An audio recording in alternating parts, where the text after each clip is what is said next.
podcast. Radio Lindo, una mirada particular para observar y contar. Con Elvira Lindo. You that build all the guns,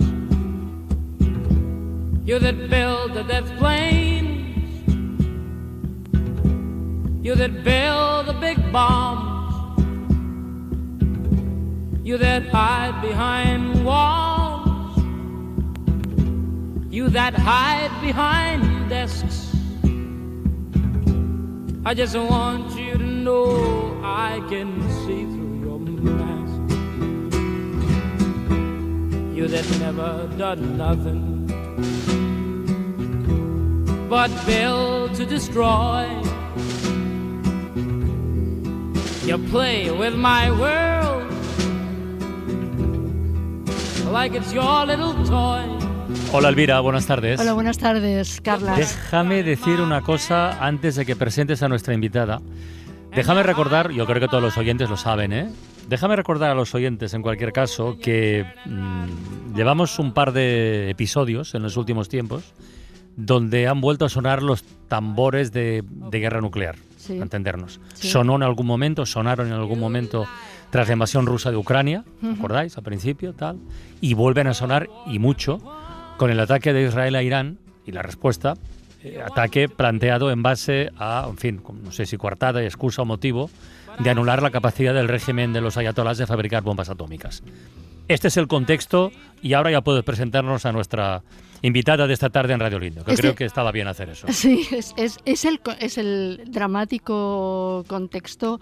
Yo en la invitada que tenemos hoy esta tarde en la radio he pensado desde hace mucho tiempo, porque bueno, este verano, el 6 de agosto, se cumplen 80 años de la bomba que cayó sobre Hiroshima y se ha publicado por primera vez en España un libro impresionante que recomiendo, y precisamente en estos tiempos más todavía. Claro. El primer testimonio sobre las víctimas, sobre lo que ocurrió en Hiroshima, lo escribió una mujer.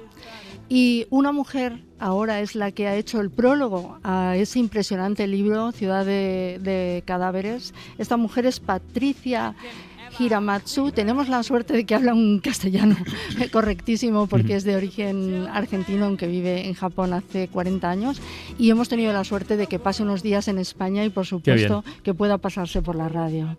Patricia, buenas tardes. Buenas tardes, Carles. ¿Qué tal? ¿Cómo estás? Oye, Muy lo bien, primero, sí. con lo que ha comentado Elvira, ¿tú cómo llegas a este libro? Llego a este libro gracias a la editora de la editorial Satori, Marian Bango, que fue ella quien me lo propuso para hacer el prólogo.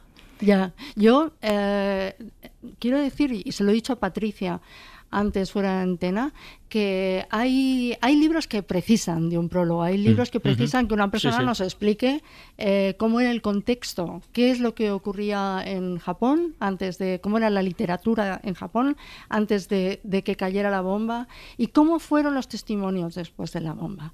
Entonces ella lo hace con una limpieza, una claridad y un conocimiento del asunto. Yo creo que le ha costado mucho escribir el prólogo porque... Son más de 50 páginas, ¿eh? Sí, fue un prólogo largo. Ya. ¿Y tú no conocías a esta autora?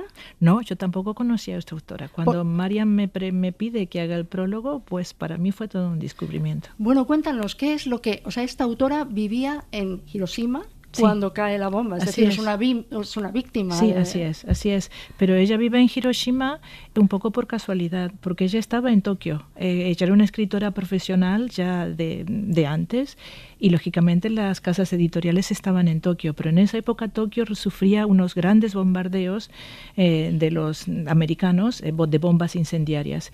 Y su madre, también originaria de Hiroshima, porque Ota Yoko, o Yoko Ota, el nombre antes del apellido, o el apellido antes del nombre al estilo japonés, ella es oriunda de Hiroshima. Nació y creció y se educó en Hiroshima. Su madre, que regresa a Hiroshima antes de que los bombardeos de Tokio endurezcan mucho para estar con una de sus otras hijas que tenía una bebé, le dice a su hija Yoko, bueno, vente a Hiroshima porque en Hiroshima todavía no ha habido ningún bombardeo incendiario como lo que está sufriendo la capital y me parece que Tokio es muy peligroso. Y de hecho ella y otros autores que también escribieron sobre la bomba atómica como Hara Tamiki, que es el otro referente, van a Hiroshima para evitar los bombardeos incendiarios de Tokio. Uh-huh. Y cuando está en Hiroshima, ella entra unos días en el hospital porque tenía una aflicción de gastroenterología, sale del hospital, está haciendo el recuperatorio en su casa y cae la bomba atómica. En esa época, ella lo explica muy bien en su libro, la gente en Hiroshima se corría el rumor que a Hiroshima no la habían bombardeado los americanos porque en algún momento ya se veía que Japón iba a perder la guerra y los americanos necesitaban una ciudad bonita y en buen estado para poder residir cuando ocupasen Japón. Y pensaban que a Hiroshima la estaban guardando, la estaban cuidando para mantenerla en buen estado para ellos. Mira lo que es el rumor de las masas, ¿no? Y bueno, y ella no tiene, o sea, se encuentra en una ciudad completamente destruida, sí. No sabe ni dar un paso porque no quiere pisar cadáveres, el libro se llama Ciudad de Cadáveres, sí.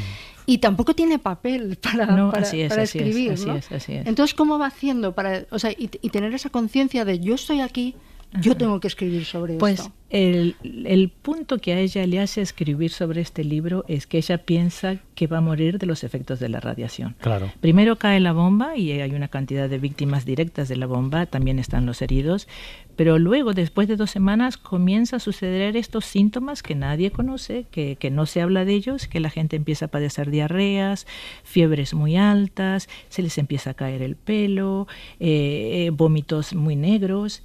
Y no se hablaba de lo que era la enfermedad por la radiación. Y empieza a correr un rumor que todos los que habían estado en Hiroshima cuando cayó la bomba iban a sufrir de estos síntomas como si fuese una pandemia, ¿no? Y que iban a morir. Y entonces cuando ella ve eso, aunque no sufría ningún síntoma, dice, yo tengo que escribir sobre esto, tengo que dejar este testimonio grabado en papel, en lo que sea, porque en algún momento me voy a morir.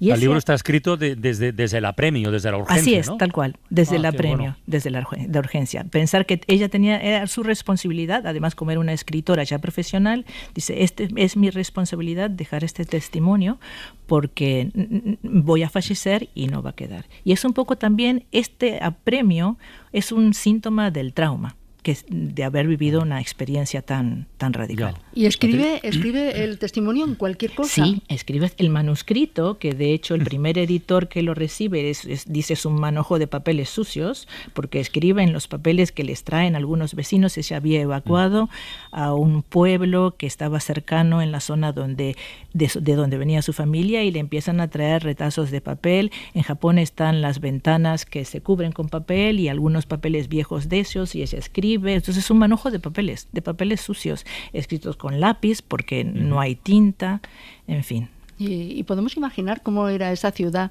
de 350.000 almas entonces. Antes de la bomba. Sí. Antes de la bomba, Hiroshima, aún así, a una hora, bueno, después de todo lo que se ha reconstruido, sigue siendo una ciudad preciosa porque tiene el mar muy cerca, muchas islas y mucho verde. Está alrededor con las montañas, es una ciudad muy bonita. Y lo era así antes de que cayese la bomba atómica. Patricia, ¿cuántos años llevas viviendo en Japón? 43, desde 1982. Ostras. Y me da un poquito de apuro preguntarte, pero ¿cómo aterrizas en Japón? ¿Cómo acabas ahí? Por interés propio. En Buenos Aires tuve la oportunidad de trabajar para una empresa japonesa y me fui por interés propio. Mis conocidos me ayudaron a buscar trabajo temporario. Lógicamente me enlisté inmediatamente en una academia intensiva para aprender el idioma. En ese momento solo tenía una visa de estudiante, luego me ofrecen un trabajo ya fijo en una empresa japonesa y así me quedé. Y luego conocí a mi marido, que es japonés. Que es japonés, que es diplomático y que eso te ha hecho viajar por muchos lugares del mundo, incluido España. Así es, incluido España, así es. Estuvimos viviendo en Madrid en 3 años, del 2019 al 2022. Vaya, ¿pillaste la pandemia? Así es, la pandemia y Filomena. Y Filomena. Las dos cosas. Oye, Patricia, una curiosidad. Sí.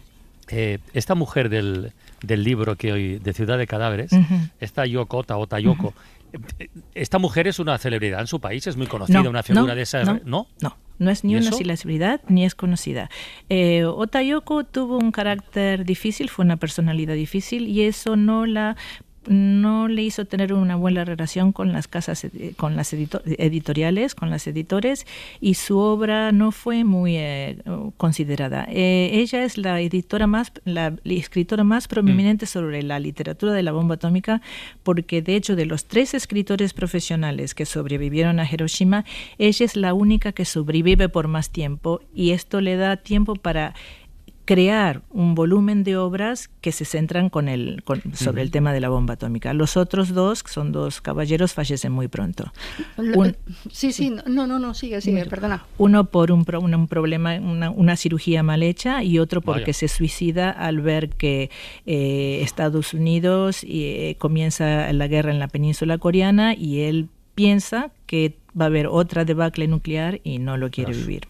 Pero lo que se encuentra es que ella no puede publicar su libro hasta tiempo después. Así es. Ella no puede publicar su libro. Después de la capitulación hay una censura sobre lo que se publica por parte de las tropas aliadas. Así es. Ella escribe su libro inmediatamente. La bomba cae el 6 de agosto de 1945 y una vez que ya ha evacuado y está en el pueblo, empieza a escribir y termina el libro en 4 meses. O sea que lo termina alrededor de noviembre de 1945, principios de diciembre. Y lógicamente, además con la pobreza que había en Japón durante la posguerra, ella intenta publicarlo. No solo porque es un testimonio, sino porque también necesita ingresos. Cuando entran las fuerzas aliadas americanas, se les dice aliadas, pero en realidad era Estados Unidos, con el general MacArthur se impone lo que le llaman el código de prensa. Aún así, hay unas 3 semanas en el cual en Japón, desde que Japón capitula el 15 de agosto hasta que entra MacArthur en septiembre, hay 3 semanas donde hay un vacío de la censura en Japón, porque los militares japoneses también censuraban hasta el final de la guerra y los americanos luego son a censurar, pero estas 3 semanas no hay ningún control y ella publica por pedido del periódico Asahi Shimbun un artículo que es en verdad el primer testimonio publicado en el mundo sobre lo que sucedió en Hiroshima. Y este artículo está incluido también en este libro de Ciudad de Cadáveres. Pero ¿cómo tiene que ser para una víctima no poder publicar sobre aquello que has visto y has sufrido? Y no poder hablar, ¿no? Mucho de este tema. Porque el código de prensa de los americanos imponía que no se podía hablar de ningún tema que fuese contrario a los intereses y a los objetivos de la ocupación. O sea, los americanos habían establecido, y no lo tengo aquí preparado para hablar con detalle, un programa donde se intentaba desarraigar de Japón todas las causas que se consideraban que habían llevado a la militarización de Japón, para que no volviese a haber semejante tipo de cúpula militar. Entonces, por ejemplo, una reforma agropecuaria, una reforma industrial, voto para toda la población, incluidas las mujeres, educación universal para todos, igualdad del hombre y la mujer en términos laborales para la sociedad. En fin, en Japón se hicieron cosas que Estados Unidos todavía no tenía. Fue un experimento. Oye, Patricia, ¿y este libro Ciudad de Cadáveres, por ejemplo, en los colegios se estudia? No se estudia.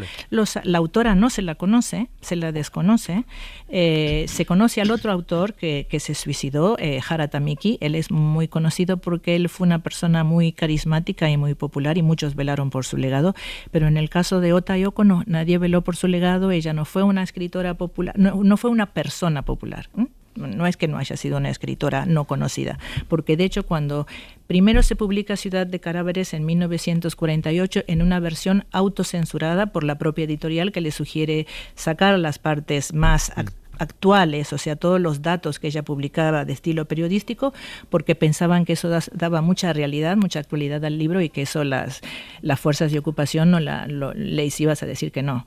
Y lo que hacía además el Código de Prensa americano era que pedía a los editores y a los autores que reescribiesen las partes que ellos consideraban inadecuadas. La censura japonesa solamente las borraba, entonces el lector podía ver que había una diferencia, que había algo que faltaba. Pero al pedir que reescribiesen, se escribe otro relato y el lector nunca sabe que hay una censura. Y además estaba prohibido decir que había un código de prensa.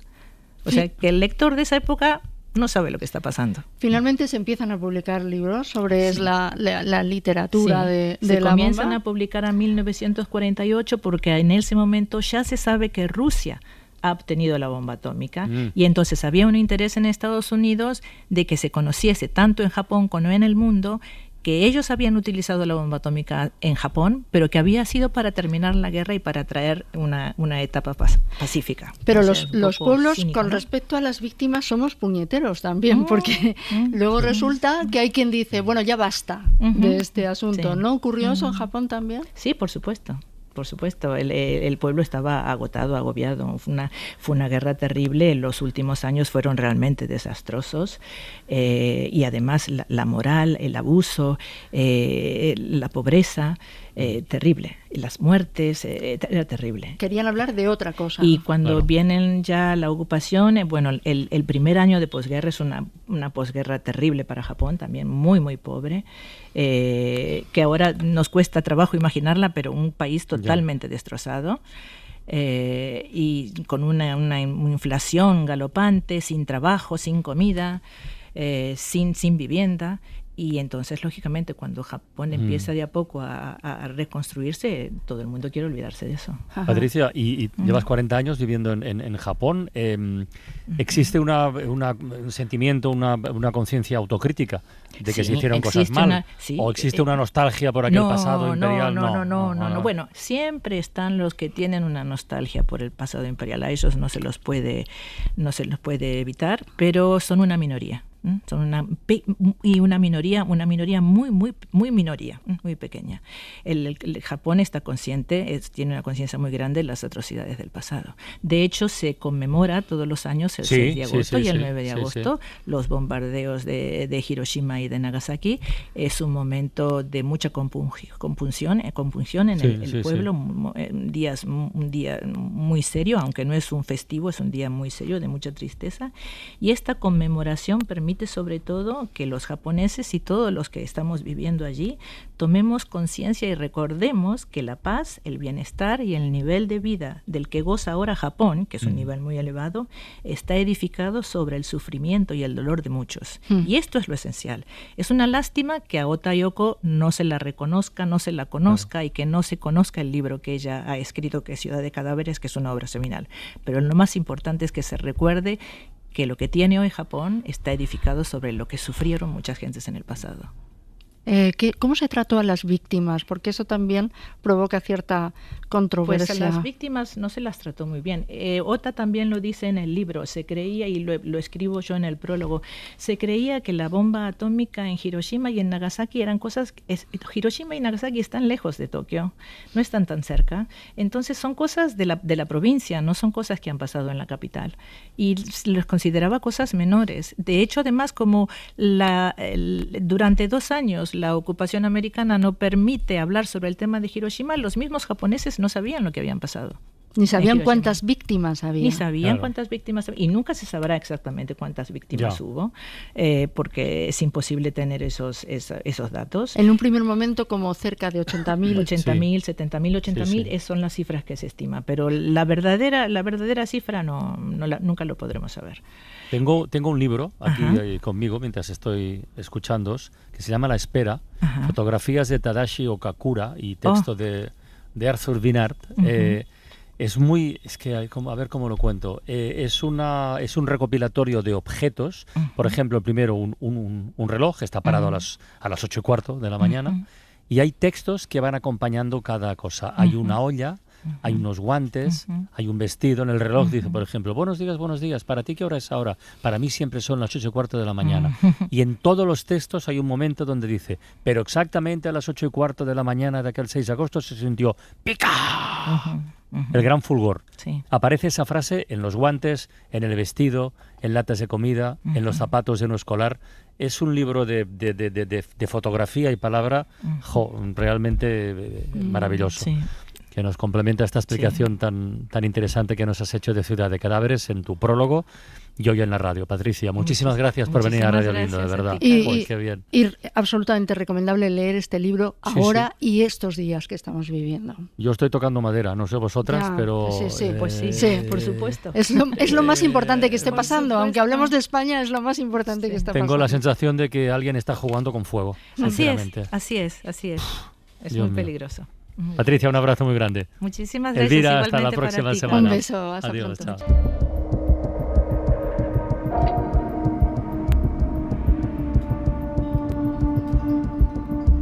Crímenes, delitos y casos sin resolver.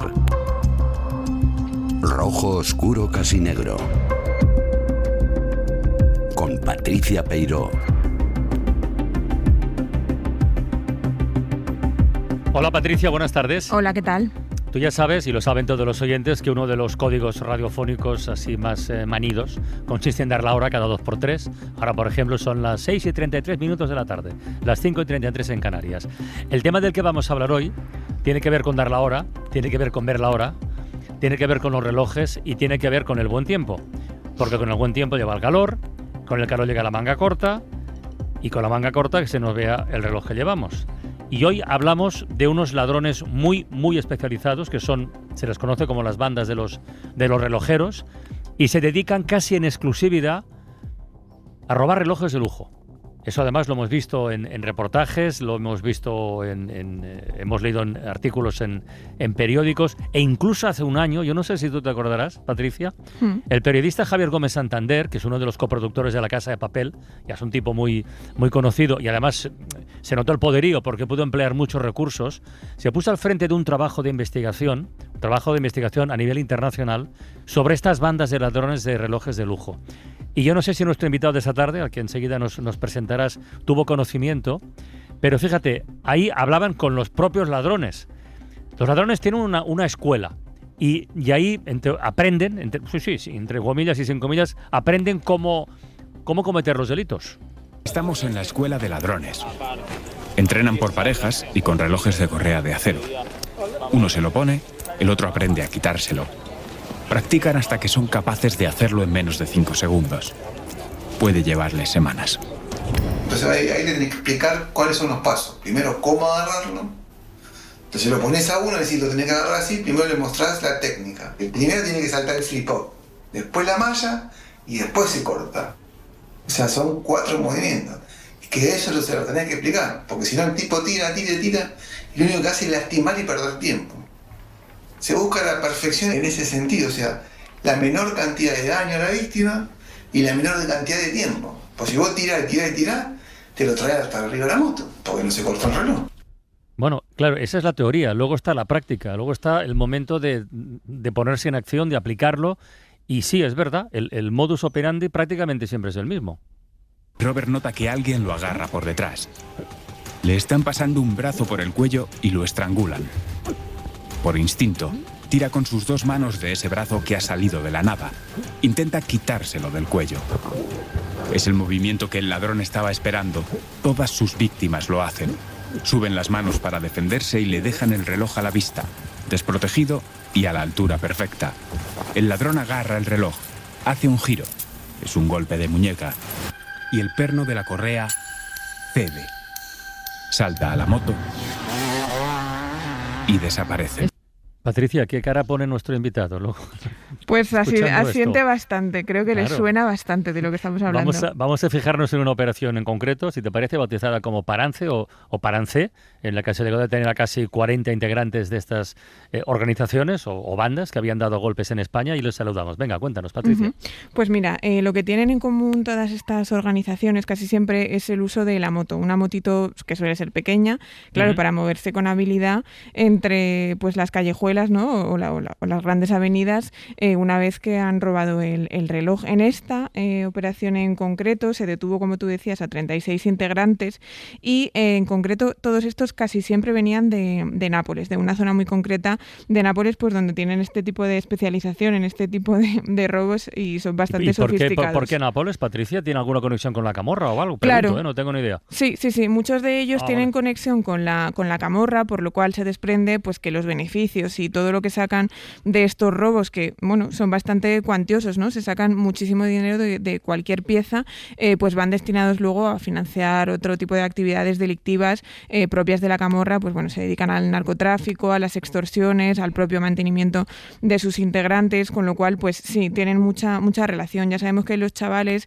que la camorra, ¿no? Que este tipo de asociaciones mafiosas buscan su cantera en los chavales y que son muchas veces los que están más decididos a llevar a cabo pues este tipo de acciones que pueden ser muy, muy violentas. Estos, como comentábamos en el audio que estábamos escuchando, tienen esa escuela, ¿no? de ladrones de relojes y son expertos en localizar a la víctima perfecta, en seguirla durante horas, en encontrar el momento perfecto para dar el golpe. Muchas veces ese semáforo en rojo, esa muñeca apoyada en la ventanilla, pues ahí ese es un gran momento para dar el golpe. Paco Barba, buenas tardes. ¿Qué tal? Buenas tardes, Carlas. Paco Barba es inspector jefe responsable de la sección de robos de la Unidad Central de Delincuencia Especializada y Violenta. Estaba pensando mientras Patricia hacía esta descripción, joder, cuánto talento desaprovechado, ¿eh?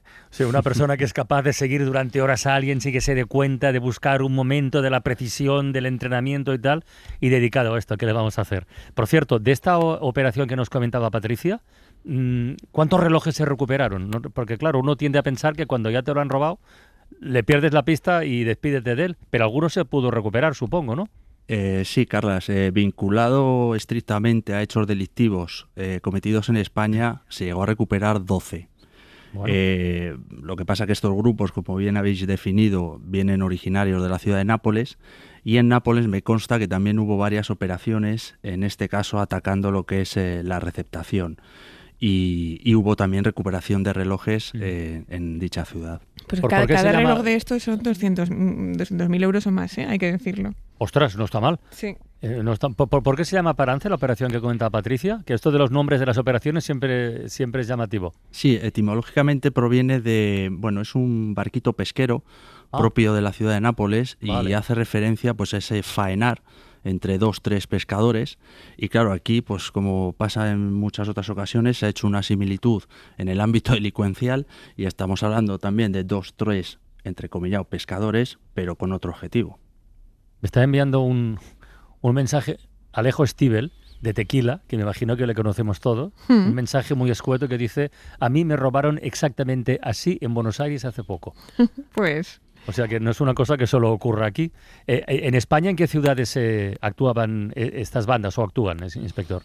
Bien, por diferenciar lo que es el napolitano, el delincuente napolitano, que ya aprovecho para daros esa referencia que tú acabas de comentar con el comentario de Alejo. En Argentina verdaderamente también hay profesionales de esto y alternan dos modus operandi: el estilo napolitano de ataque directo a la muñeca, y tal y como en la sonorización que habéis puesto antes, también el mataleón, ¿vale? Ostras. El napolitano, que es el que mayoritariamente incide más en España, trabaja fundamentalmente en Madrid. Todas las ciudades que te voy a decir, Carla, son, imagínate, el centro más turístico, o las zonas de mayor ocio, ¿vale? Marbella, ¿no? Madrid, Marbella, Baleares, Ibiza, Palma, se llevan la palma de la incidencia napolitana. Ya. Y esta es una, a ver cómo lo decimos, una criminalidad nueva o relativamente nueva, o hace tiempo que están asentados aquí. A ver, llevamos ya unos años con ellos. No podemos decir que es un fenómeno nuevo ni emergente, pero sí es verdad que ha aumentado en incidencia. Y esta delincuencia napolitana inició sus primeros pasos en Italia. Abrasó ciudades como Milán o Roma y posteriormente ya dieron el paso a Europa. España se lleva el 90% fácil de todos los casos que pasan en Europa, pero también ha extendido sus garras a otros países como Alemania, Francia, Austria, Grecia. Han sido víctimas de esta delincuencia. ¿Y por qué tanto en España? ¿Hay tanto reloj hay aquí? Sí. Pues esa pregunta no es la primera vez que me la hacen y Yo he estado en Nápoles en un dispositivo policial con ellos y ya llevo con la Policía de Estado italiana tiempo colaborando y el napolitano tiene mucho apego a España. No sé si esto tendrá que ver o no, pero sí es verdad que les gusta mucho España. Les gusta mucho, es más, no solo vienen a trabajar delincuencialmente, sino que te los puedes encontrar en modo vacaciones muchas veces. ¿Cómo fue ese viaje a Nápoles? ¿Qué es lo que pudiste beber, ¿no? ¿O qué es lo que te contaban tus compañeros de allí y qué aprendizaje os trajisteis aquí también?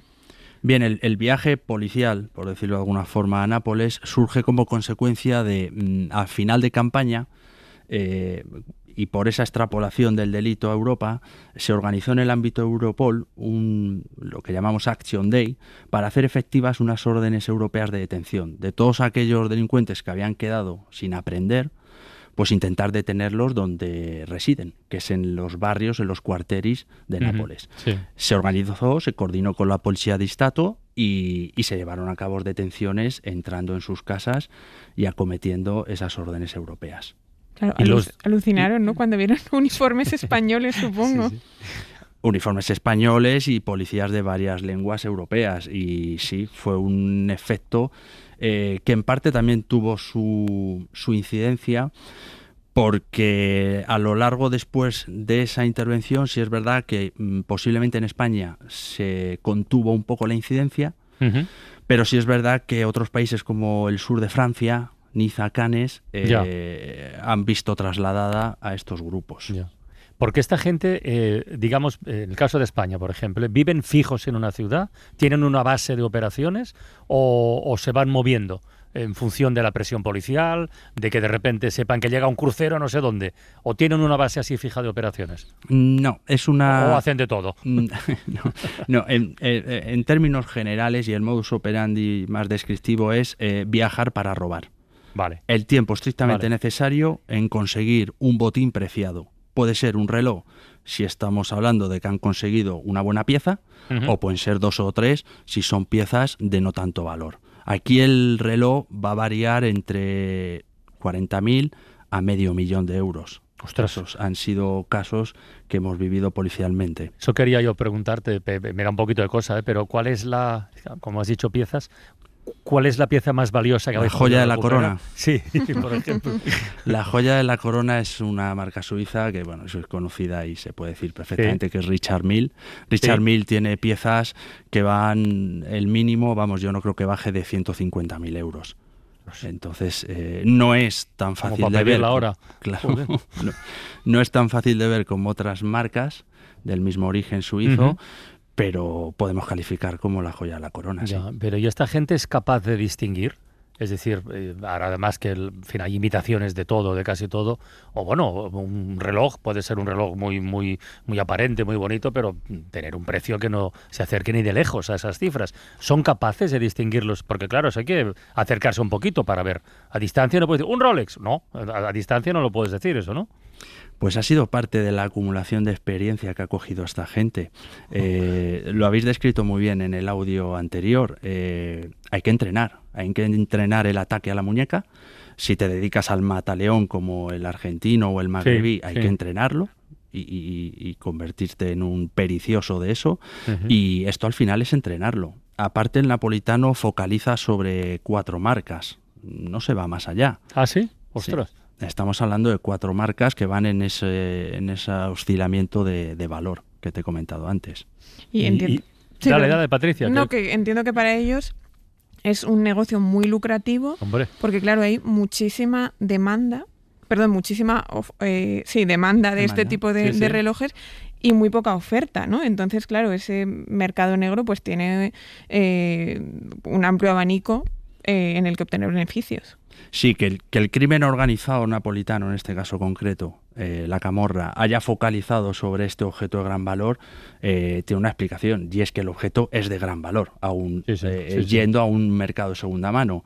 Hay grandes listas de espera, hay grande oferta. ¿Listas de espera? Para adquirir este producto de primera mano, lo que genera que en segunda mano y en mercados alternativos, pues cobre mucho valor. Claro. Aparte que, dada la actividad de estos clanes camorristas, son objetos que también sirven, como ha comentado antes Patricia, para financiar otras actividades. Ya. Y una curiosidad, los espacios, el territorio de caza, para utilizar la misma metáfora, ¿cómo lo eligen? ¿Calles concurridas, discotecas? De día, de noche debe ser más complicado, o no lo sé. ¿Cómo eligen sus espacios? Pues mira, también en cuestión efectivamente de ámbito temporal, cada modus operandi tiene sus horas. Estaba yo pensando ahora mismo que precisamente a lo mejor el delincuente magrebí más común, más asentado en las ciudades, suele irse más a la madrugada, a esa salida de discotecas, pero te puedo decir, Carlas, que el napolitano es de tramo más o menos tarde-temprana, no metiéndose mucho en la noche. Y te tengo que decir que el objetivo prioritario es detectar la pieza, no tanto estar en el lugar. Lo que pasa que la pieza buena suele estar en ciertos lugares. Claro. Detectada la pieza, van a mantener la vigilancia y el seguimiento hasta que la situación sea idónea, eso sí. ¿Y hasta que tengan una buena vía de escape o ellos siempre la encuentran? Bueno, eso siempre. Eso lo facilita el scooter. La motocicleta, como bien apuntó Patricia, es el elemento común en este tipo de delincuencia y tiene una clara función, que es facilitar la movilidad del paranche, del grupo criminal, en su huida y también en su ataque. Oye, y también vamos a situarnos, ¿no? En una milla de oro. Estoy alucinando, de verdad. Sí, no, de verdad. Se te quitan las ganas de llevar reloj, ¿eh? Sí.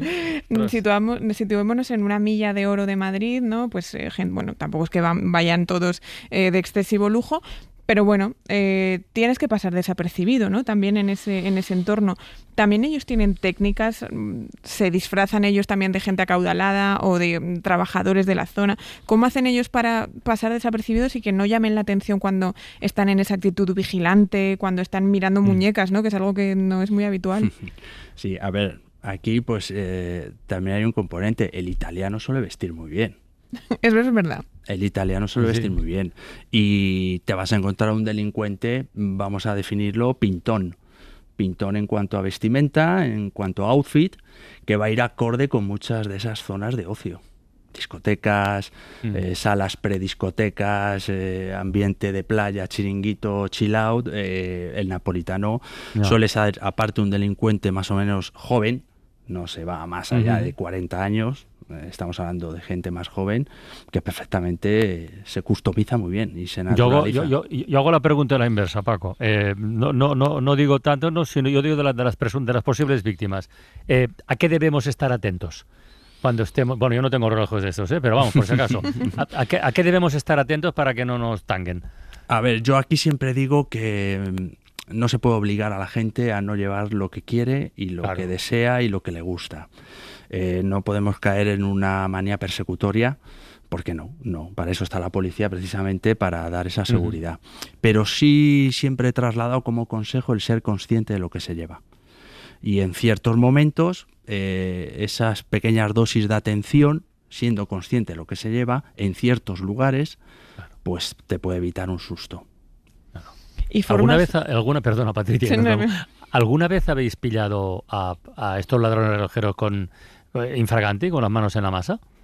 Sí, a ver, esto no es solo un trabajo de policía judicial, de investigación. Es verdad que tenemos ya más de 1 millar de encartados, de investigados de este tipo, sobre todo de la delincuencia napolitana, pero este modus operandi y este procedimiento delincuencial también se traslada en esas zonas de actuación que hemos mencionado a los indicativos de seguridad ciudadana. Claro. Y el patrulla que está en la milla de oro tiene conocimiento de que existe gente que en scooter y con este procedimiento puede atacar al viandante.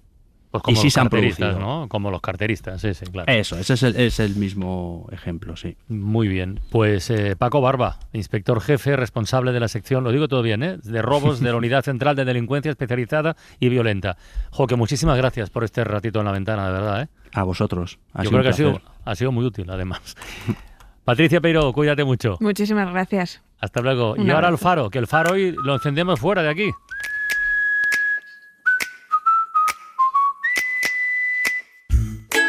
Mara Torres, buenas tardes. Hola, ¿qué tal? Buenas tardes. ¿Dónde estás? Ese rumor de fondo que aprecio, ¿qué es? Me sonrío porque creo que todo el mundo querría estar donde estoy yo en este momento. A los pies del Océano Atlántico tengo un faro, el de Maspalomas, que es el más importante y el más popular de todo Gran Canaria. Es un faro bien de interés cultural, donde haremos el programa dentro esta noche con un montón de oyentes y con un espectáculo que tenemos montado que yo creo que va a hacer las delicias de todo el mundo que nos esté escuchando. Yo querría arrancar, Francino, desde lo alto del faro, que está a 60 metros. Pues ten cuidado. No sé si me va a dar tiempo a subir seguro, no sé si a bajar para arrancar. Pero fíjate, es un faro que además tiene una simbología especial. Todos los faros tienen simbología, ¿no? Pero estar en un faro de Canarias, de Gran Canaria, que es un faro de bienvenida a un montón de gente que viene buscando una vida mejor de la que tiene. Pero es que además está en Maspalomas, que ha sido desde hace muchos años un enclave de libertad, de diversidad. Aquí empezó la primera gala Drag Queen, tendremos al organizador. De la Playa del Inglés se ha hablado muchísimo, tendremos a alguien que nos explique por qué la llaman la Playa del Inglés. Tenemos a Elena, tenemos a Alejandro Pelayo, tenemos a Antonio Lucas, que nos va a hablar de Alfredo Kraus, que es una persona que nació aquí en Las Palmas y que está considerada la voz lírica más importante de todo el mundo, una de las más importantes de todo el mundo. Tiene un auditorio con su nombre, sí, sí. Exactamente. Así que yo creo que tenemos una fiesta aquí montada, como casi todas las que hacemos cuando tenemos oportunidad de salir, que nos va a hacer pasarlo muy, muy bien. Y encantados y con muchas ganas de empezar. Así que, bueno, lo único que... Sabes que hay fútbol, claro, por las noches. Entonces el programa lo hacemos de 2 a 4 de la mañana. Otra de las invitadas que va a estar es Melómana. Melómana es una artista canaria muy famosa porque ella fue una de las candidatas al Festival de Eurovisión hace un tiempo y entonces se hizo muy popular aquí en Canarias y vendrá a cantar en directo. Alejandro Pelayo nos hará las delicias con sus cosas, que no sé muy bien cómo definirlas. Hablaremos también de la murga, que es lo que junta pues ironía y sagacidad, y yo creo que quien nos va a hablar de las murgas canarias también espero que nos cante un poquito, no lo sé. Y lo que digo, siempre que salimos en el equipo y tenemos oportunidad de juntarnos con oyentes, hay muchos que son de aquí de Canarias. Claro, eso le preguntaba ayer a Julia. Digo, bueno, mañana irán los que estén en Canarias. O también ha venido alguien de la península, no lo sabes todavía. A ver, no lo sabemos porque todavía. Porque hay oyentes del Faro tan referentes, tan conocidos ya, por su apodo, por su nombre, por lo que sea, que digo, a ver si estará por ejemplo, o esta... Marta Guardacostas, por ejemplo. Marta Guardacostas, que aunque ya vive en Madrid, es de aquí de Las Palmas y va a venir. Lo que pasa es que estando en Maspalomas estamos un poco apartados de la ciudad de Las Palmas, pero los faros, o sea, vamos a hacer el programa en el interior, son las antiguas casas de fareros. Hay un espacio, ya oía ayer que decías a Julia, bueno, igual que vaya más gente, tenemos un espacio para 50, 60 personas, está todo lleno. ¿Te acuerdas del programa que hicimos en Finisterre juntos? Que también era muy pequeñito, es que, con Sidecar. Imagínate la maravilla de hacer un programa en un lugar que siempre los faros están en lugares estratégicos, bellísimos también.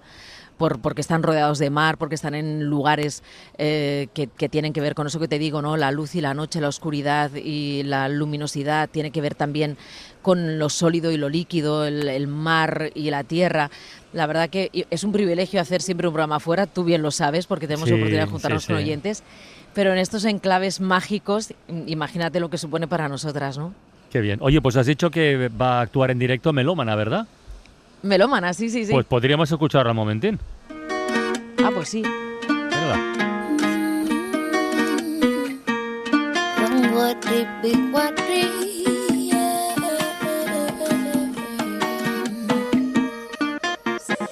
Siento si te digo adiós, yo ya me fui, quien se equivocó fui yo, y no fue por mí. Siento si te digo adiós, yo ya me fui, estamos en este juego y quiero comérmelo. Además, Francino, a mí me gusta mucho tener a Melómana porque me encanta su discurso. Ella ha cogido todo lo bueno que tiene el arte en las Islas Canarias, porque tiene una parte africana, tiene una parte española, tiene una parte latinoamericana, pero además es consciente de lo que supone también la barrera de estar en una isla, o sea, de la dificultad que tiene un artista para traspasar la frontera de una isla. Y luego Nico está presentando aquí un documental o una obra de teatro sobre el Sáhara, así que yo creo que vamos a tener también oportunidad de conectar con él. Qué bien. Sí, que nos cuente cómo ha ido. Así que lo que te digo, una fiesta, como siempre que nos juntamos con oyentes, disfrutar del programa que tenemos, disfrutar de la complicidad con ellos y a pasarlo bien, que es de lo que se trata, y contar todo lo que estamos viendo en este momento para transmitirlo a los oyentes que están escuchando desde casa. Viva la comunidad del Faro esta noche desde Maspalomas. Un beso muy grande, Mara, y un abrazo para todos los oyentes. Un beso, Francino, chao. En La Ventana acontece, que no es poco. Un relato personal de la historia con Nieves con Costrina. Cadena SER.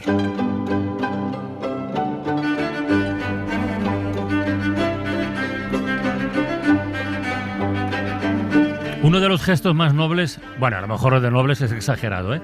Uno de los gestos más honestos que conozco es saber reconocer cuando has metido la pata y rectificar, claro. Nieves con Costrina, buenas tardes. Buenas tardes, ¿qué ha pasado? No, escúchame. Eso es algo, lo de rectificar cuando metes la pata, que en nuestro oficio creo que tiene un valor especial. Así que hoy enteramos el mea culpa, el nostra culpa nostra no solo de la SER, sino de un montón de medios que días atrás nos tragamos el anzuelo de un supuesto y revolucionario descubrimiento sobre Leonardo da Vinci. Da Vinci siempre genera interés, ¿no? Pero igual el optimismo por descubrir novedades, en fin, siendo generosos, pues igual a veces llega demasiado lejos. No te rías. Sí, me río, ya está. Pues es verdad. Pues venga. Es así. Yo también tengo que reconocer que como tengo un poquito de mala baba, pues que te diga, entre las cosas que más me divierten está el hacer de aguafiestas. Pero hombre, tampoco no aguafiestas en una fiesta que tenga sobrados motivos de celebración, sino aguafiestas de fiestas en las que cuando ya tienes la copa en la mano y el gorrito puesto y el confeti y todo, preguntas eso de ¿qué estamos celebrando? Y te dicen, pues que hemos encontrado a 6 descendientes vivos de Leonardo da Vinci. Bien. Y dices tú, guay. Digo, pero si Leonardo no tuvo hijos, no hay descendencia. Bueno, a ver, quien dice descendencia dice parientes. Ah, bueno, vale. ¿Parientes de quién?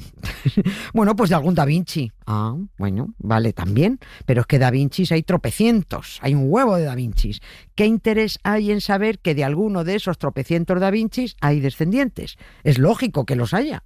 Tiene que haber muchos. Bueno, te dicen, pero a lo mejor conoceríamos mejor a Leonardo. Y tú dices, bueno, pues yo no veo la relación. Pero bien, vale, sigamos celebrando. Y otra cosa. Por cierto, en 2021 no habíais hecho ya esta misma fiesta porque habíais colado que encontrasteis a 14 descendientes vivos de alguno de los tropecientos Da Vinci. Estamos celebrando que se han muerto 8 de los... o qué. Dice, no, es que ahora estamos promocionando un libro. Digo, vale, pues entonces sí, bien, chinchín por el libro. Pero en 2016 no habíais presentado ya un sarao con la prensa a un montón de parientes vivos, indirectos y 2 directísimos, y te vuelven a decir, pues sí, pero es que de vez en cuando hacemos esto pues para que no se olviden de nosotros. Vale.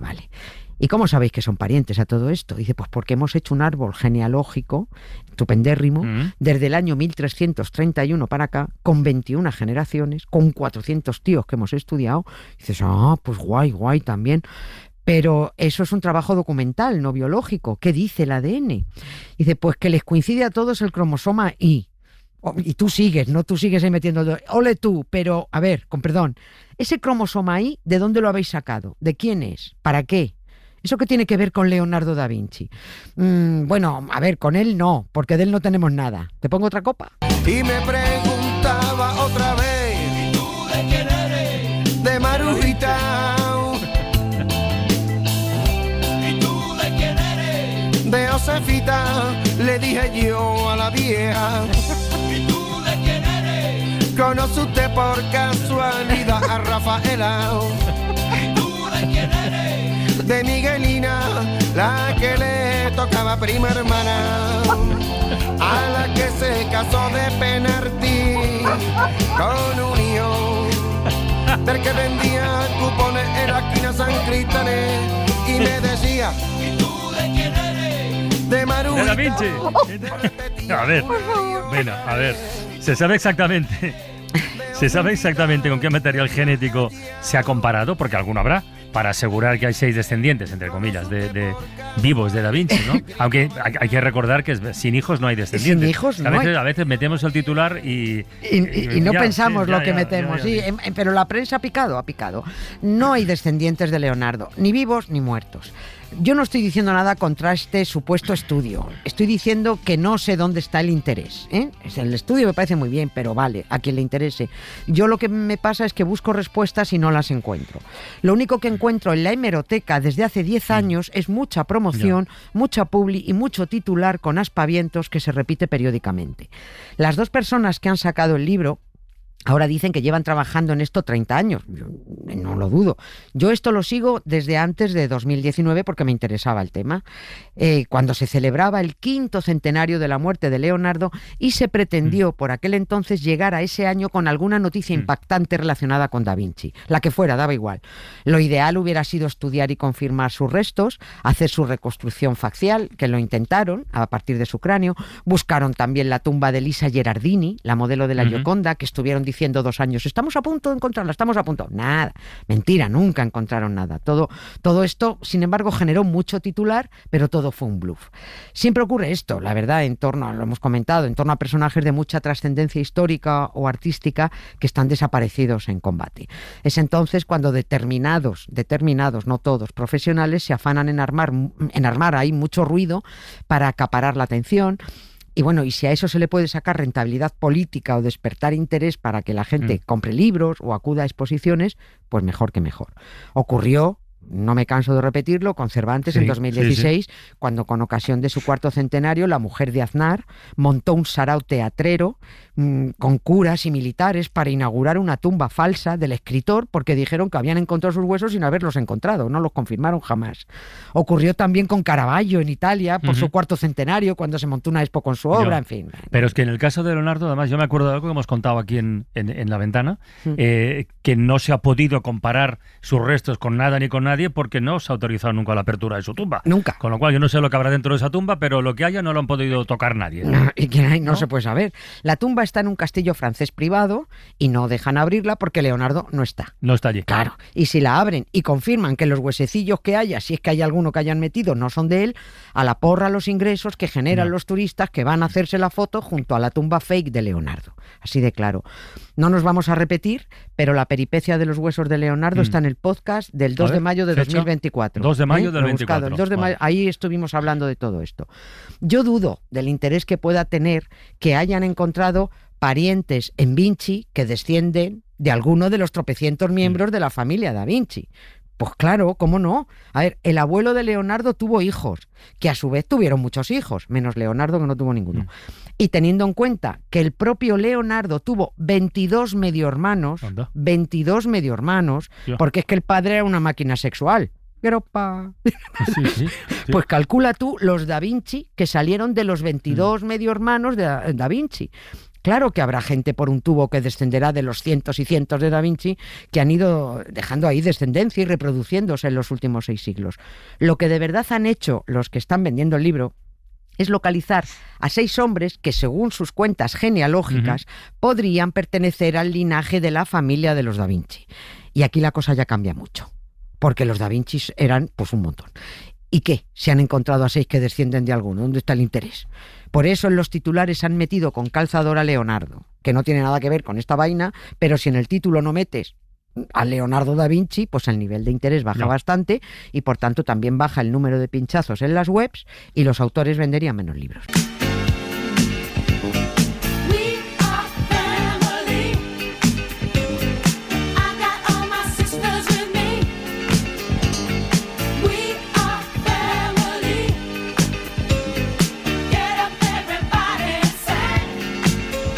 A ver, y de la cosa familiar, el cromosoma y este que decías, o que dicen, que han comparado para identificar a los parientes vivos, ¿eso de dónde se supone que ha salido? Pues ese cromosoma Y de los propios 6 supuestos parientes vivos. De los que están vivos ahora. Claro, los han comparado entre ellos, les han hecho pruebas a ellos, a los vivos, y les han dicho, anda, pues tenéis el mismo cromosoma Y, lo que quiere decir que según nuestras cuentas genealógicas, vosotros venís de alguno de los tropecientos miembros de la familia Da Vinci, menos de Leonardo, yo insisto, redundo ahí.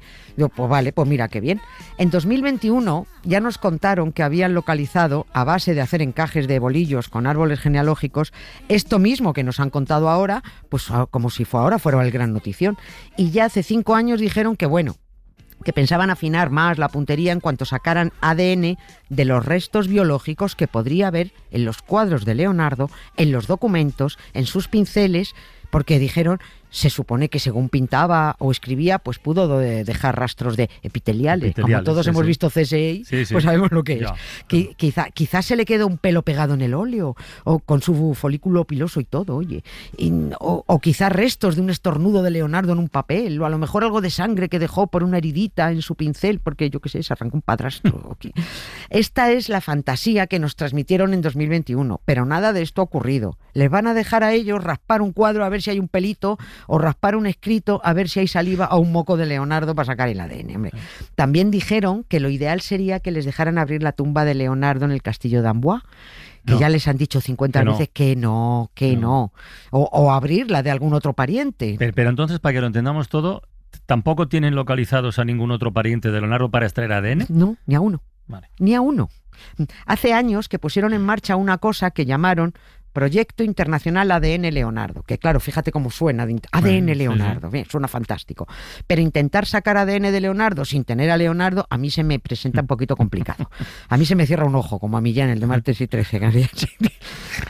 Lo que han hecho es elaborar, insisto, árboles genealógicos, cientos, de ahí sacaron a 15 posibles descendientes de los muchos miembros de la familia de los Da Vinci, nunca de Leonardo, insisto más. Les pidieron que les dieran un poquito de saliva, más de la mitad les mandaron al guano, dijeron que no, que pasaban del asunto, los otros le han dado esa saliva y ellos han dicho, uy, pues coincide el cromosoma ahí entre vosotros. Eso es lo que nos han dicho. Pero mientras, como esta supuesta investigación no se la van a aceptar en ninguna publicación científica, porque esto es no tener nada, siguen buscando al padre, a los medio hermanos y hasta al abuelo de Leonardo, que también dijeron hace años, estamos a punto de encontrarlos. Oye, y tampoco. El señor padre de Da Vinci fue enterrado, la documentación lo dice, con 9 de sus hijos en la abadía fiorentina. Es un templo donde ya se ha descartado encontrar nada porque se remodeló a mediados del 17, porque ha sufrido inundaciones, porque allí, si quedaran restos, solo habría una mezcla de muertos de 3 siglos y se cree que las criptas fueron vaciadas en el 19. Esto respecto al padre y 9 medio hermanos de Leonardo, porque en otra iglesia, en la Santa Croce de Vinci, donde podría estar el abuelo de Leonardo, Antonio, con el tío de Leonardo, que se llamaba Francesco, y con más medio hermanos, han abierto una tumba que podría ser de los Vinci, pero lo único que han identificado es el hueso de un varón de más o menos el siglo XIV. Ya está, guay, qué excitante. Moraleja, como no hay nada científicamente comprobado, dentro de 5 años, o 3, o 4, o 7, es posible que volvamos a toparnos con titulares parecidos a los de 2025 y a los de 2021. Y a los de 2016, bueno, sí, pues sí. estaremos sí, avisados ya. Sí. Y para entonces, a los compañeros periodistas se les habrá olvidado toda la hemeroteca anterior. Reactivarán el tema en cuanto haya que sacar otro libro. Mientras, fantasean diciendo, me refiero a los de la investigación, supuesta investigación, fantasean diciendo, y abro comillas, que nuestro objetivo al reconstruir el linaje de la familia Da Vinci hasta nuestros días es permitir la investigación científica del ADN de Leonardo. Esperamos comprender las raíces biológicas de su extraordinaria agudeza visual, su pensamiento espacial, su creatividad multifacética y posiblemente incluso aspectos de su salud y causas de muerte. Cierro comillas. Pero todo esto sin Leonardo. Y yo me pregunto, ¿cómo demonios vas a averiguar de dónde venía la agudeza visual de Leonardo, su creatividad polifacética? Si sufrió o no una pulmonía y lo más grande, ¿cómo vas a averiguar las causas de la muerte si no tienes al muerto? Mirando a los ojos del cromosoma ahí, diciendo al cromosoma, mírame a los ojos, de un tío además que vive ahora en el mismo pueblo donde nació Leonardo hace ahora 573 años.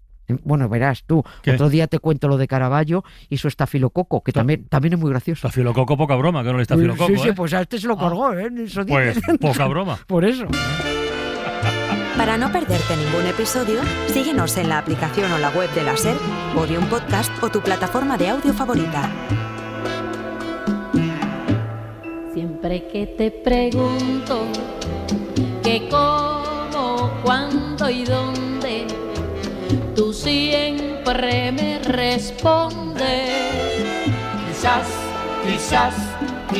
Pues eso, que quizás, ¿no? Quizás, perhaps. Un beso, Nieves, descansa mucho. Venga. Gracias, Carlos. Adiós. La Ventana, en SER Podcast. Lo que queda del día. Con Isaías Lafuente. ¿Qué nos deja este día de momento, Isaías? Dale. Pues mira, Francino, hoy hemos comenzado la ventana hablando del peligro de derrumbe, que no es un titular periodístico actual, podría serlo, sino el título de una novela que escribió Pedro Simón hace 10 años y ahora reedita. 2004, por ejemplo, fue el año del 11M. 2020, el año de la pandemia. Y entre medias, 2008, fue el año de la Gran Depresión, la gigantesca crisis provocada por la caída de Lehman Brothers. Hollywood puso el foco en el mundo de los financieros de élite, los mal llamados tiburones. Digo mal llamados porque qué falta de respeto, ¿eh? Lo que eran estos eran unos grandísimos hijos de puta. Pues sí, esos grandísimos caballeros dejaron a mucha gente en los márgenes, en todo el mundo y aquí en España también. Y ellos son los protagonistas de la novela de Simón y también de aquella época. En aquella época había 500 desahucios al día, hostia, 500 desahucios al día, se dice pronto, ¿eh? Y había un aire pandémico, si os acordáis. Rara era la familia a la que no le había tocado, raro era el hermano, el primo que no había sido arrasado por un negocio familiar chapado también, ¿no? Y esa sensación de cuándo se va a acabar esto, cuándo vamos a tocar fondo, que también pasaba con la pandemia. Y resulta que pasan los años y, nos decía Pedro, tampoco han cambiado tanto las cosas. En lo sustancial no han cambiado tanto las cosas. Hay ahí algo que está muy a la vista, que son los datos de la macroeconomía, que están muy bien, que no tienen nada que ver con aquel momento, ¿verdad? Pero hay muchas vidas pequeñas que no conocemos, la del cuarto C, la del bajo B, la de la persona que va sentada al lado en el autobús, y que tienen mucho que ver con esto. El otro día en no sé qué periódico leí la historia de un arquitecto que estaba viviendo en la T4, ¿no? Hostias, cosas en las que ya ni reparamos, cosas por las que pasamos de largo. Pedro Simón, que nos decía que una sociedad moderna como la nuestra tiene 2 termómetros que hay que mirar bien. El primero, cómo tratamos a los mayores, y segundo, cómo tratamos a los más jóvenes. En el primero, bueno, la cosa funciona razonablemente bien con los mayores. El segundo, sin embargo, no. El termómetro de la esperanza y tiene que ver con cómo tratamos a la gente joven, y creo que ahí damos una temperatura de mierda. A los chavales les insultamos, les decimos que son ninis, que están empanados, que están todo el día con el móvil, que son unos maleducados. Hostias, qué difícil ser joven, ¿no? Y encima viviendas impagables, y encima problemas de inserción laboral, gente con unos expedientes brillantísimos, ¿no? Invitamos a la gente como a Yolanda que se vayan de este país, ¿no? Para trabajar. Y a mí eso me parece absolutamente dramático y creo que habla de la desesperanza, ¿no? A mí de las cosas que más me preocupan de este país, sin ninguna duda, es cómo tratamos a los menores de 35 años. Y después también tenemos otros termómetros que podían ser esperanzadores, pero que pueden tener un punto de preocupación.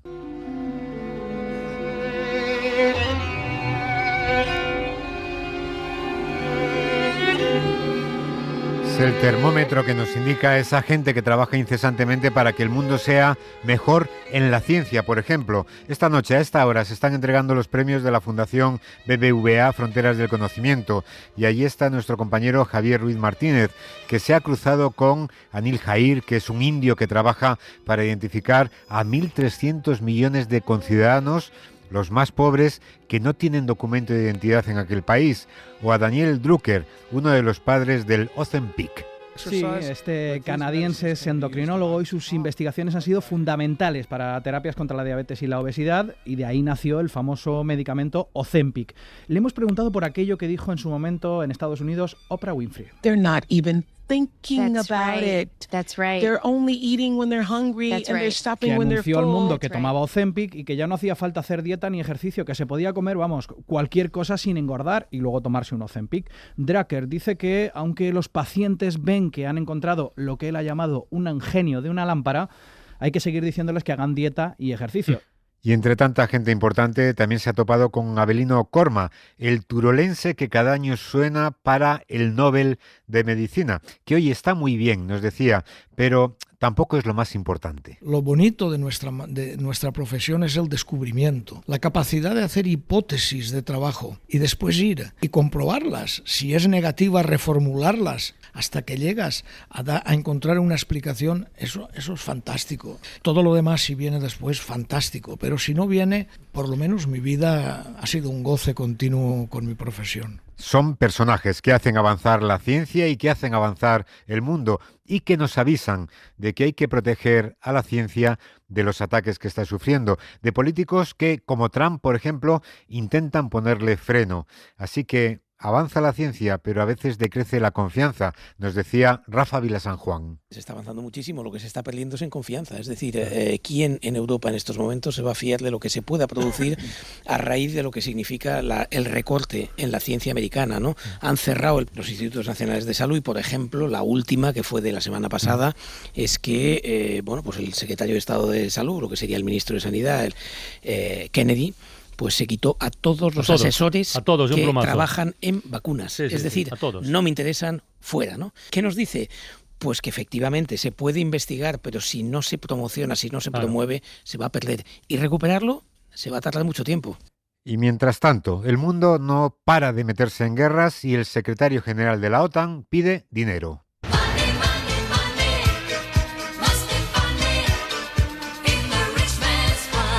Lo está haciendo una y otra vez con insistencia, como Eugenio. Dios mío, dame paciencia, pero ya. Pues sí, más o menos nos está diciendo, dadme dinero, pero dádmelo ya. Lo ha vuelto a decir hoy, vamos a escucharlo. To spend 5% of GDP on defense. El 5% habla una mezcla de inglés y catalán. ¡Qué bueno lo pasamos! ¡Qué cachondeo! Estamos hablando de miles de millones de euros. Para esto no basta con decirle a Santos Cerdán, vamos a tunelar los Pirineos de cabo a rabo y a ver qué puedes sacar. Son muchos millones. Un compromiso que Rutte quiere sellar en la cumbre de La Haya, que comienza el lunes, y que pide a los aliados en una carta que los gobiernos tienen hasta mañana para dar una respuesta. ¡Cebolla! Ha salido Margarita Robles a comprar tanques de segunda mano. ¡A un eurito nada más, bellezas!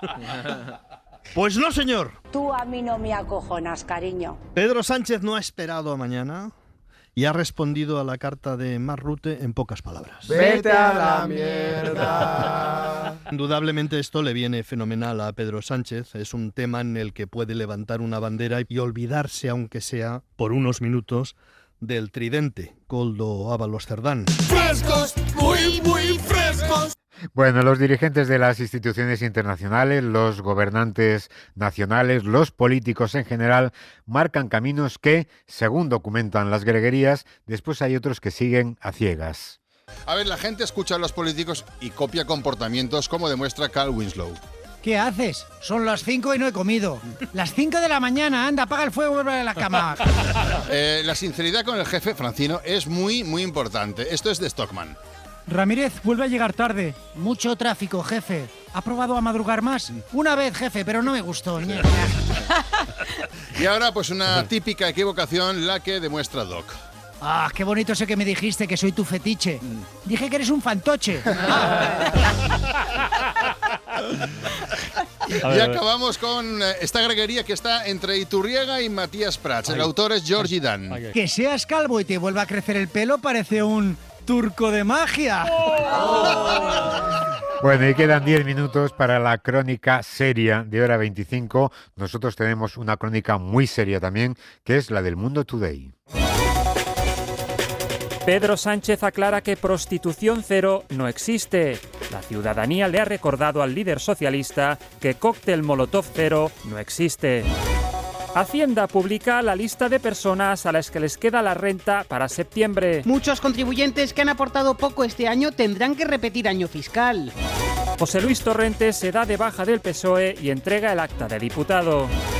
El gobierno recuerda que para escuchar las conversaciones de Ábalos, Cerdán y Koldo es necesario el pasaporte. Acciona destituye al jefe de su departamento de mordidas. Será sustituido por el actual jefe del Departamento de Gestión de Comisiones. Hemos erradicado los últimos indicios de corrupción que había en la compañía, insiste el director del Departamento de Ingeniería Contable. Mucho estamos hablando de mordidas en estos últimos días y, por cierto, sobre la palabra mordida y su uso figurado, ha hablado esta mañana en Hoy por Hoy Lola Pons. La mordida se llama también soborno, se llama untada, en América a veces se dice coima, pero la expresión vinculada al gusto y más extendida para esto es mordida. Y esto lo que nos evoca es que la idea de fondo es pensar en el dinero de todos, en el dinero común, como algo atractivo, como algo comestible, del que nos llevamos un trozo que solo nos comemos nosotros, ¿no? Es una idea también de cómo entendemos el dinero que es de todos, pues tremenda, ¿no? Desoladora. Y con esta canción de Rocío Jurado... Como yo te amo,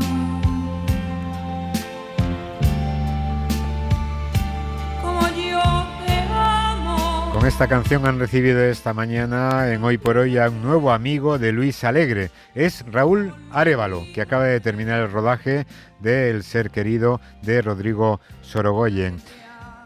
Raúl que, bueno, es actor, reconocido actor, pero que pudo haberse quedado con el bar de su padre. Pues ya como ha prescrito, con 14 años ya trabajaba en el bar, eso ahora es ilegal. Y ahí me criaba, ahí se formaba un poco como el abierto del Hoy por Hoy, pero en vez de Losada, Ignacio Escolar o Madina, pues yo qué sé, iba el carpintero, el de la tienda de enfrente. ¿Y había unas tertulias? Era más la COPE que la SER, pero había buenas tertulias allí. Y ahí me he educado yo, en ese bar. Y no se le daba mal atender a los clientes, porque la verdad es que a esa edad, pequeñito, madera de actor, ha reconocido que no tenía. No, cero, que va, era más soso y más aburrido. No, ni he hecho teatro en mi vida de pequeño ni nada. No lo sé. Yo empecé a hacer cortos con la cámara de vídeo doméstico de mi padre y tengo mucha infancia de videoclub y de película mala de videoclub. O sea, yo El Padrino hasta los 15 no la vi. Yo era todo Chuck Norris, Delta Force y cosas así. Y de ahí, cuando estaba en COU, dije, quiero probar a hacer un curso de actor. Quiere hacer un curso de actor y la recomendación de la academia se la dio Iñaki, el peluquero del barrio. En la peluquería de al lado del bar de mi padre, a esa peluquería iban Moncho Armendáriz y Puy Oria mucho, y entonces yo, que quería estudiar algo de teatro, le dije al peluquero, oye Iñaki, ¿le puedes preguntar a Moncho, no sé, una escuela para estudiar? Y él acababa de hacer Historias del Cronen con Juan Diego Boto, sí. Y me dijo, mira, el protagonista de Historias del Cronen, Juan Diego Boto, su madre, Cristina Rota, tiene una escuela. Y yo, sin preguntar más escuela ni nada, le hice caso al peluquero y me fui a estudiar ahí. Pues la recomendación fue estupenda, desde luego. Y el amigo de Luis, Raúl Arévalo, nos ha hablado de sus propios amigos, y entre ellos, Maribel Verdú. Porque Maribel yo la considero durante toda aquella época de mi vida, era mi hada madrina, claro que sí. Yo la conocí en 7 mesas de billar francés, me hice muy amigo suyo, era como una amiga, hermana mayor, consejera, y luego fue clave y fundamental para que me escogiera José Luis Cuerda para el rodaje de Los girasoles ciegos, una película que también marcó mucho toda aquella época de mi carrera y que disfruté mucho, y Maribel fue fundamental. Era como una hermana mayor, como una consejera. Y atención, consejera nuestra, Nieves con Costrina, pues hoy nos ha dado un pequeño tirón de orejas porque nos ha contado que hace muy pocos días nos tragamos todos los medios de comunicación una noticia que no era tanto como parecía, ni tampoco era tanta noticia actual. Preguntas eso de ¿qué estamos celebrando? Y te dicen, pues que hemos encontrado a 6 descendientes vivos de Leonardo da Vinci. Bien. Y dices tú, guay. Digo, pero si Leonardo no tuvo hijos, no hay descendencia. Bueno, quien dice descendencia dice parientes. Ah, bueno, vale. Pero en 2016 ¿no habíais presentado ya un sarao con la prensa a un montón de parientes vivos, indirectos y 2 directísimos? Y otra cosa, en 2021 ¿no habíais hecho ya esta misma fiesta porque habíais colado que encontrasteis a 14 descendientes vivos de alguno de los tropecientos da Vinci? ¿Estamos celebrando que se han muerto 8 de los... ¿O qué? Dice, no, es que ahora estamos promocionando un libro. Digo, vale, pues entonces sí, bien, chin por el libro. Y nosotros hoy hemos promocionado un libro muy interesante sobre el lanzamiento de las bombas atómicas de Hiroshima y Nagasaki. En agosto se cumplirán 80 años de aquella barbaridad y hoy Elvira Lindo ha venido acompañada de Patricia Hiramatsu, que es autora del prólogo de un libro titulado Ciudad de Cadáveres, publicado ahora en España y escrito por una superviviente de aquella masacre. Se llama Yoko Ota. Esta mujer se encontró con la bomba atómica huyendo de las bombas incendiarias que caían sobre Tokio. Van a Hiroshima para evitar los bombardeos incendiarios de Tokio y cae la bomba atómica. En esa época ya se veía que Japón iba a perder la guerra y los americanos necesitaban una ciudad bonita y en buen estado para poder residir cuando ocupasen Japón. Y pensaban que a Hiroshima la estaban guardando, la estaban cuidando para mantenerla en buen estado para ellos. El punto que a ella le hace escribir sobre este libro es que ella piensa que va a morir de los efectos de la radiación. Claro. La gente empieza a padecer diarreas, fiebres muy altas, se les empieza a caer el pelo, vómitos muy negros. Y empieza a correr un rumor que todos los que habían estado en Hiroshima cuando cayó la bomba iban a sufrir de estos síntomas y que iban a morir. Y entonces cuando ella ve eso, aunque no sufría ningún síntoma, dice, yo tengo que escribir sobre esto, tengo que dejar este testimonio porque en algún momento me voy a morir. Pedro Simón hacía al comienzo de este programa una reflexión sobre cómo enfrentarnos al mal. Yo creo que en la vida, si no podemos estar muchas veces orgullosos de las cosas que hemos hecho, ¿no?, al menos estar orgullosos a estas alturas de la vida de las que nos hemos negado a hacer. A diario tenemos 1000 invitaciones a colaborar con el mal. Y yo creo que hay que levantar una empalizada frente al derrumbe. Hay que levantar una empalizada en el felpudo de casa y decir, por lo menos en mi casa el mal no hay. Pues sí, seguramente la mejor vacuna contra el mal presente y el futuro sea recordar las atrocidades del pasado, nos decía Patricia Hiramatsu. Siempre están los que tienen una nostalgia por el pasado imperial. A ellos no se los puede evitar, pero son una minoría. El Japón está consciente, tiene una conciencia muy grande de las atrocidades del pasado.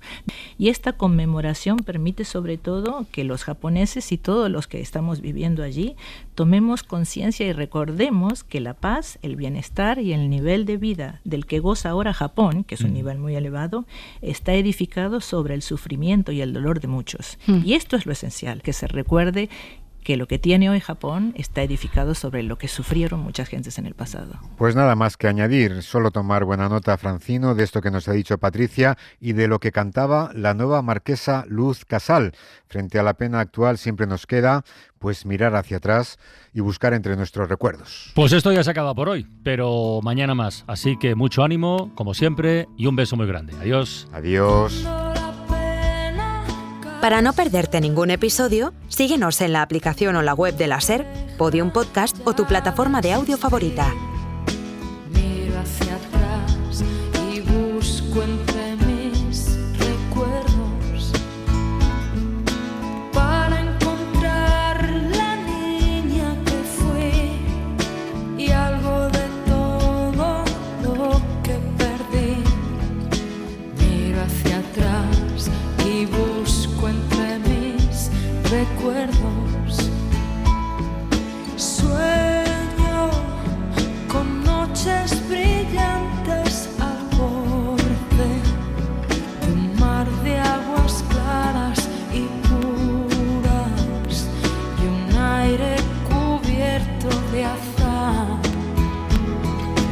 Cada momento era especial, días sin prisa, tardes de paz.